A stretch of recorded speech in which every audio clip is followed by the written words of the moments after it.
Hiya, it's me again, Britain's oldest vlogger.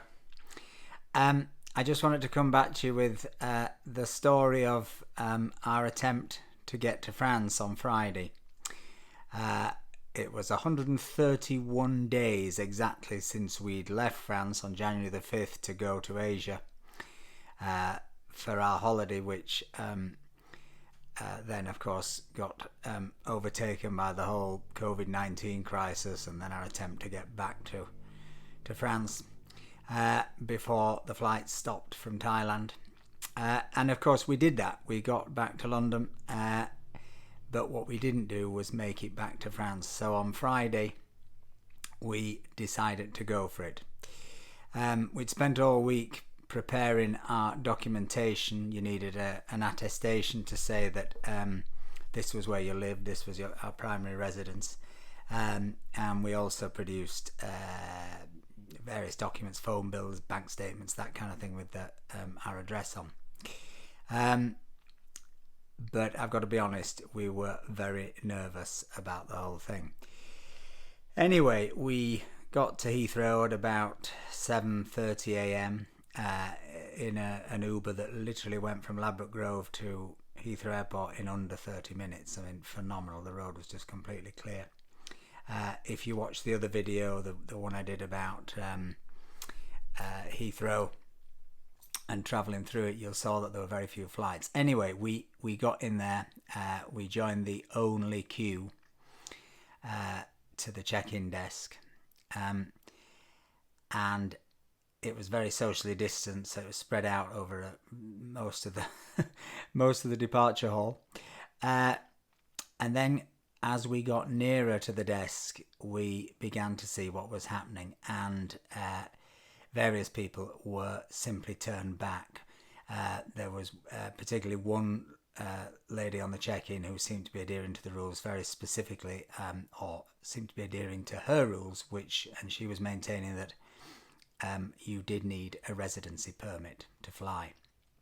We don't have a residency permit. We've never had a residency permit. It's something we'd have to get this year before Brexit kicks in fully on December the 31st. So we saw a lady with two children. We saw a guy and his wife turn back.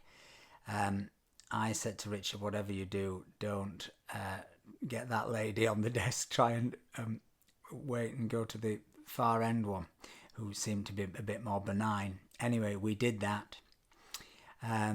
We presented our papers, and after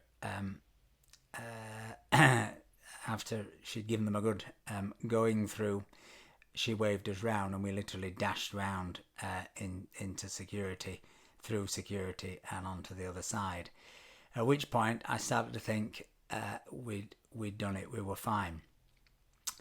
Then came boarding. Now, boarding was surreal in itself because everybody had to board individually. There was a man with a megaphone working for BA calling people up row by row.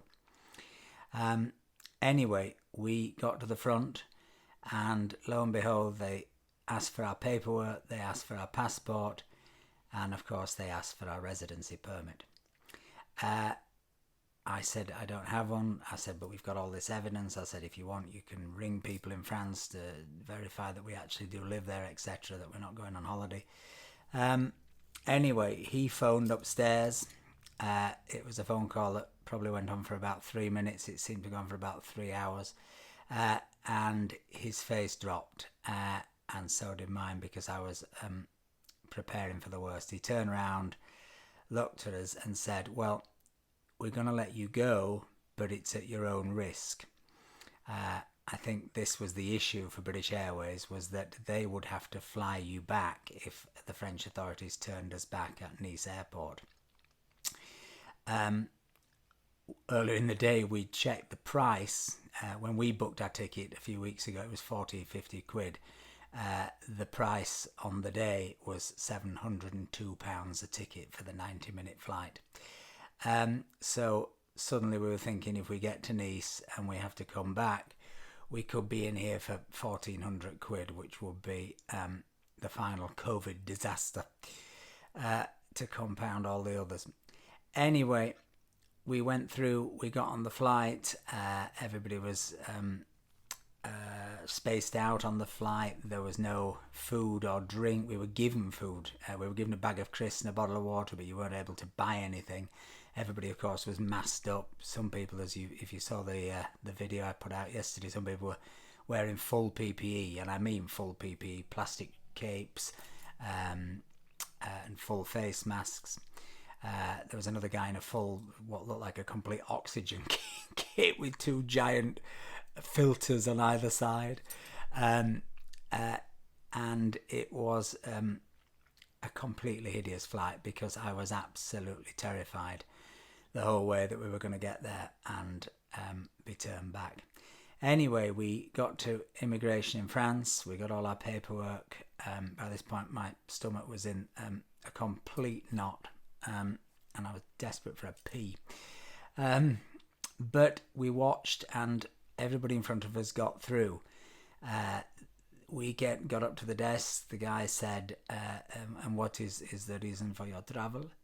That's my French accent. It's really good, isn't it? And I said, because we live here. Or actually, I didn't. I said bizarrely, j'habite ici. Now, anybody who knows me will tell you how bad my French is. So quite where that came from, I have no idea, because I think I'd planned to say je retourne chez moi. But for some reason, something else came out. Anyway, I said that, and he waved us through. So at the third time of asking, we were on French soil with our English passport, and we just had to collect our cases, get in an Uber and come home. I think it's fair to say we both had a little cry when we got out the airport. And we had another one when we got home.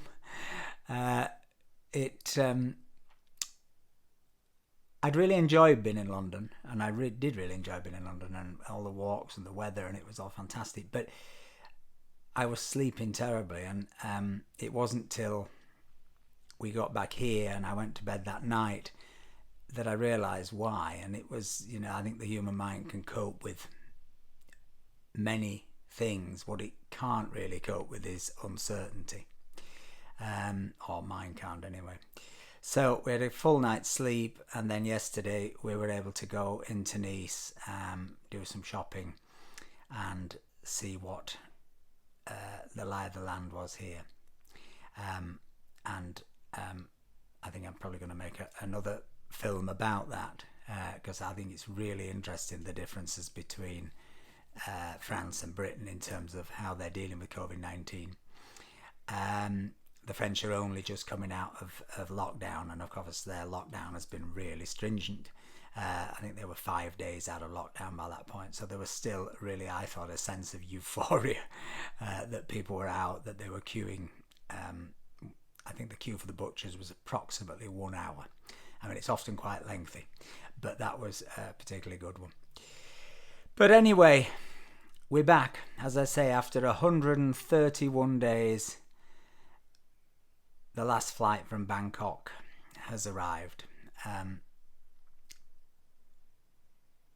I think that's the end of this vlog, really. I always intended to end it when we got back. I never actually intended to do a vlog. When we went to Asia, we were going to do a travel channel. Only I could decide to do a travel channel the week the global travel industry completely collapsed. So it morphed into something else, and that's what it's been. And it's been fascinating to do, and sometimes difficult to do. I'm oddly that used to. I know all my friends will say I'm an over revealer or an oversharer, and I am. But I, like many people, I tend to share the side of me I want people to see, and there've been times doing this that actually I think probably the trauma of it all has made it impossible to hide, really, and that's been quite exposing. But maybe that's good for one occasionally. So as I say, that's the end of this vlog. I may, if people are interested, set up a new vlog which will be, as I say, looking at the journey for the French out of confinement, the process of deconfinement, how they get back to the dreaded phrase, the new normal, whether it works. I've got a feeling we have a long way to go in this story, economically, health-wise, and everything else. And if people are interested, then I think I'm quite happy to talk about what's happening here in Nice and how the restaurants are reopening and the bars and the beaches, and how they're going to deal with social distancing on beaches and social distancing in swimming pools, etc. But there's still a long way to go. Anyway, thank you so much for coming with me on this journey, or coming with both of us on this journey. It's it really has been 131 days that changed our world as it changed everybody else's. And if you're enjoying what we're doing, then please hit the subscribe button, hit the picture of my face and subscribe to the channel. And take care of yourselves. Stay vigilant. It's not over. It's tempting to think it's all over, but it's not, is it? Stay vigilant, stay happy, stay sane, and keep watching. Bye.